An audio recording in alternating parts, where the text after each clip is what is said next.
Welcome to the show. Welcome to the show. Welcome to the Everette Man Show.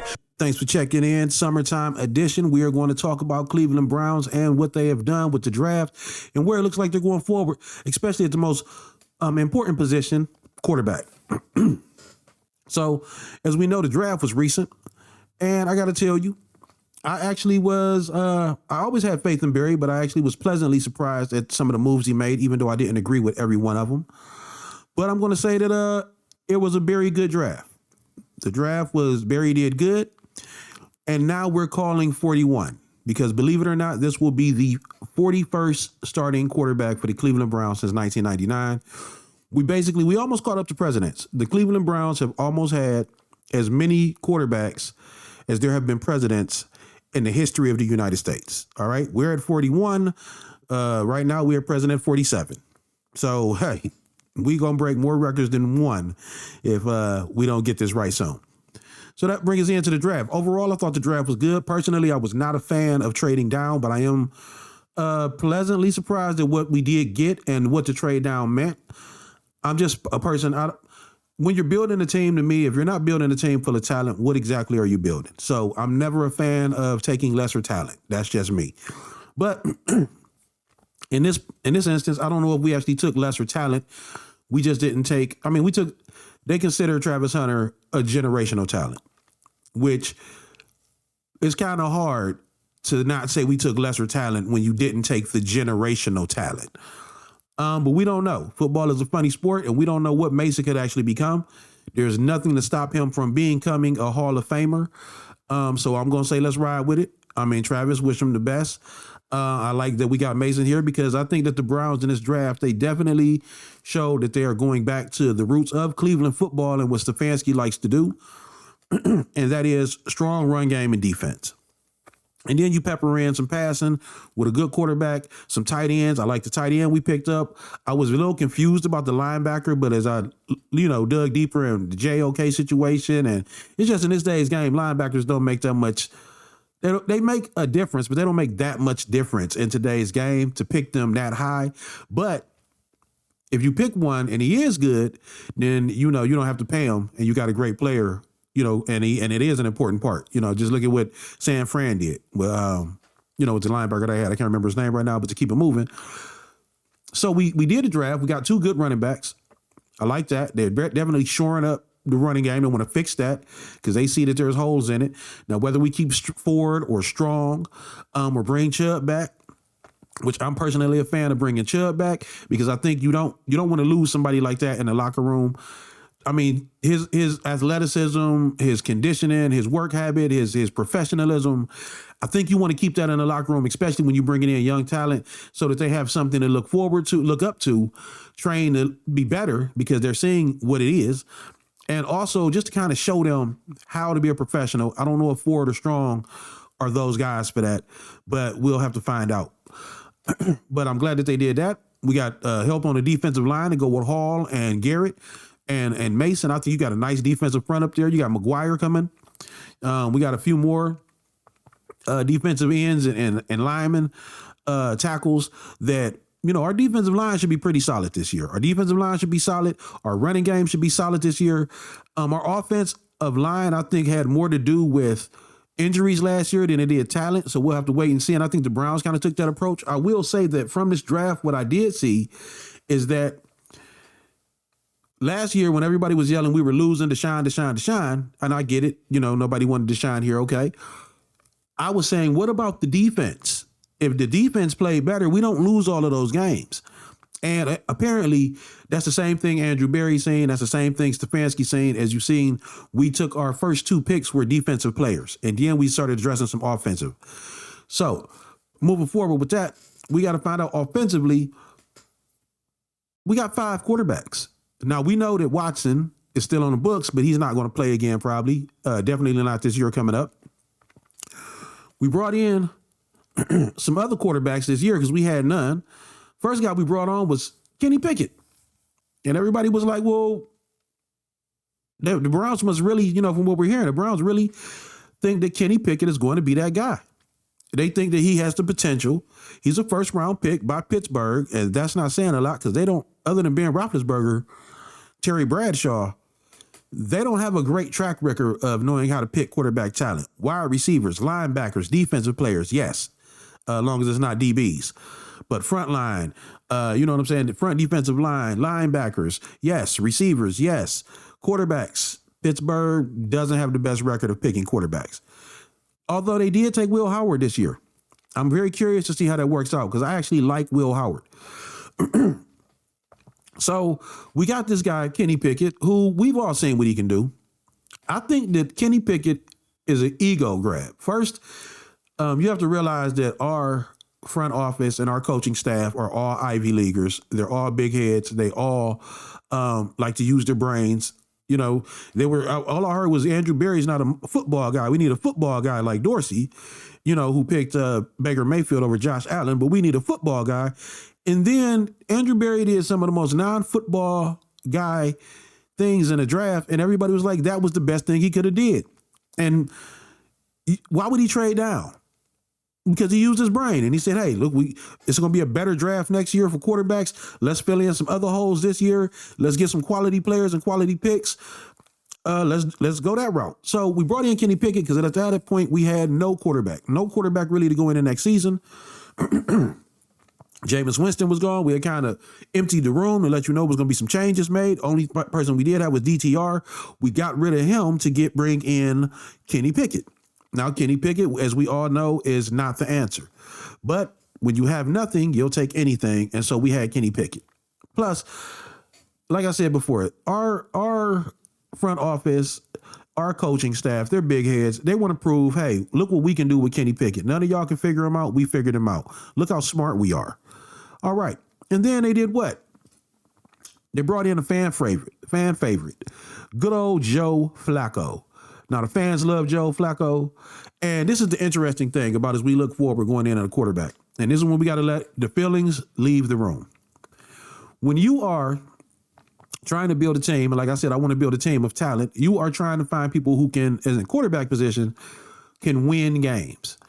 There have only been about 4 of these 40, well, going on 41, but of these 40 quarterbacks we've had since 1999, we've only had 4 that I can remember that actually played winning football here in Cleveland. And that was Tim Couch, Baker Mayfield, Deshaun Watson, and my man right here, Joe Flacco. Joe Flacco, the old guard, Super Bowl, a pros pro, professional. We brought him in because he's a fan favorite. Good move by the Browns because now you gave the fan base some juice. Yay, go Joe, right? So we bring in Joe Flacco. And then what do? We go to the draft and we don't take Shedeur Sanders. We make all these other moves. And then when we do take a quarterback, we bring in Gabriel Dillon, something like that. His name is Dillon. I know that Gabriel and Dillon is in there, but when I see him, all I really see is Mega Man. Maybe Astro Kid or Astrobot. Like I see Mega Man. That's what I see. So he's like 5'9", 5'10", 11 or something like that. Which we've seen it work. We've seen short quarterbacks have success in the NFL. Doug Flutie. I don't think Ryan Garcia was that big. We've seen Drew Brees, Russell Wilson, Baker Mayfield even is not really a big quarterback. So we've seen it work. And obviously Stefanski and Barry, when they seen Dillon, when they seen Dillon, they said, hey, you can't even tell that he's little. Like I guess he plays that big. I've seen him a few times in Oregon. Maybe I didn't see what they saw, but I do know that Oregon does have an explosive offense. He was the man behind the wheel there. I do think that Milroe pick kind of messed him up. Personally, I would have rather seen Howard. But anyway, we got in Gabriel Dillon, or Dillon Gabriel. I keep messing his name up, my fault. And then the pick came in that a lot of the fan base was waiting for. The NFL thought was going to be number 2. Some people say that this is when Jim Haslam stepped in and said, hey, okay, y'all had y'all fun. This is who I want.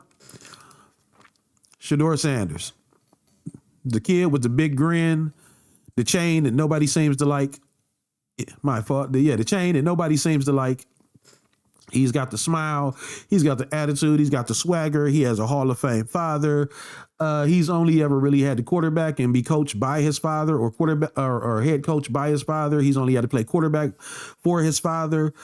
There's some entitlement things going around, and some let's be humbler, and because basically they can't control Shedeur Sanders with money. He comes from money.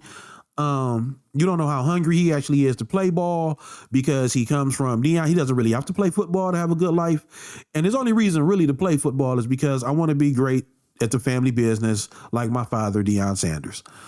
And so he's coming in. He got the attitude and the swagger. A little bit is just generational.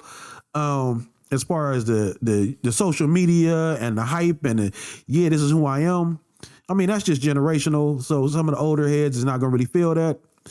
But the real question is, out of 5 quarterbacks, I didn't show Deshaun because we won't see him. So out of these quarterbacks, what do? We have 4 quarterbacks to fill 3 spots, and we're not even really caring or trying to have them win for real, because everyone's hoping that we pick our quarterback next year. So the worst thing and the best thing for the Browns is for one of these quarterbacks. If one of these quarterbacks turns out to be great between Dillon and Sanders, wow. Maybe we are a year ahead, and next year we can just get skilled players to go with them and fill in some other holes and really have a young core again, and we back in business. On the other hand, if everyone's terrible, Dillon and Sanders, we know Kenny Pickett's not going to be good. And we know that Joe Flacco is on a very limited, his resources are very limited. He's a 42-year-old man trying to play football with a bunch of 22 and 23-year-olds. This ain't the backyard at a barbecue. They're trying to take his head off. So the best thing for the Browns really is for none of these quarterbacks to work out. You basically just drafted these quarterbacks to see who's going to be a possible backup or a good future draft pick, right? But so the best thing for you is for none of them to work out, so the next year you can get a better class of quarterback. Or one of these quarterbacks could take off and actually be successful and play winning football in Cleveland. And next year you still may take another quarterback and use them as draft or trade pick. Now they just worth more. Or next year you can focus on some other things, and maybe we run with one of them, or even another quarterback, keeps the competition going, right? But how do you break it up this year? Well, for me, I think it's real simple. I like to make things real simple. You start Shedeur. First 6 games of the year, you start Shedeur. If Shedeur is 3-3 or better, then you can keep playing with Shedeur and seeing exactly what you have here. He's got the most fame, the most hype, the most everything about him, the most upside between the 2 quarterbacks. Because for real, it's only a 2-man race. It's between Sanders and Dillon. Kenny Pickett is here on an ego stretch, but if he can't make it, he can't make it. That's why they didn't pick up his 5th-year contract or talk any extensions. Joe Flacco, I mean, we got coaches on the team younger than him. So it's really a 2-man race. Sanders or Dillon. Mega Man. Sanders has the biggest hype. He's going to bring the most press. He's going to have the most, everything going on around him. You need to find out sooner than later if he even needs to be on the team. Do not Johnny Manziel this. Johnny Manziel was on the team way too long simply because they wouldn't play him. Just play him, get him out there on the field. If he's not good enough, get him out of here. That's all you do. You give Shedeur the first 6 games. If Shedeur, if he doesn't look good in 6 games, if he don't look good in 4 games, then you sit him. Hey, kid, you had your chance. You got some film, some tape, we'll move forward. Then you bring in Mega Man. Next 6 games. You give Mega Man 6 games. Does he look good? And this is where teams are going to be playing a little bit harder, because they're going to be really jockeying for positioning. And he's an undersized quarterback. He's going to have to be, better than most in order to be successful. We see how he look. If he don't look good, then you know what you got with that. You keep Joe Flacco as the professional, as the guy to show them what to do and talk to them on the sideline, a quick release, how to read the field, maybe what they're going to see the next play. You want to keep Joe Flacco in the back pocket. He's the fan favorite. He can do all the press. He can be at the interviews. People can talk to him. It still makes the Browns likable in a lot of people's eyes because Joe Flacco is such a likable guy. You let the young guns go ahead and sling it out to those first 12 games. And after 12 games, if we have a winning record, looks like we can go to the playoffs. Who had the better record? Was it Sanders or was it Dillon? Let them take control. If both of them, if it's just defense and run game and both of them don't look pretty good, then you always got Flacco for those last 5 to do what he can do. 4-1, baby. 4-1. So that's what I think we should do moving forward for the quarterback position in the Cleveland Browns, and setting us up for the next draft, and really have given us a route of success, a chance of success. Because not playing Shador is only going to bring more drama. It's only going to bring more headache. Trying to turn Kenny Pickett into some type of success story. Oh, we brought him back and made him comeback player of the year. Who cares? That doesn't matter. We don't really need Kenny Pickett, but at the time we didn't have anything. So we had to have something. And then Joe Flacco, hey, come on in, chill out, hang out, teach the young guys how the ropes around here, be the professional, be somebody that they can talk to and they can lean on. And let's see what out of these 2 quarterbacks that we picked, which I thought was excellent, by the way. I wanted us to leave the draft with 2 quarterbacks. I would have picked Sanders and Howard personally, but they went Dillon and Sanders. Okay. But let's see if we got a future quarterback for the franchise, or if we have a solid backup quarterback for the franchise. We're doing the league a favor. We're doing ourselves a favor by just finding out what Shador has to offer. That's all we got to do. Just find out what he has to offer. If it's good, great. If it's not good, hey, we took a chance. You got a chance. That's more than some people get in life. So on that note, I'm out. Oh, it's a juicy beat, yeah. Welcome to the show. Welcome to the show. Welcome to the Everette Man Show. Welcome to the show. Welcome to the show. Welcome to the Everette Man Show. Welcome to the show. Welcome to the show. Welcome to the Everette Man Show. Welcome to the show.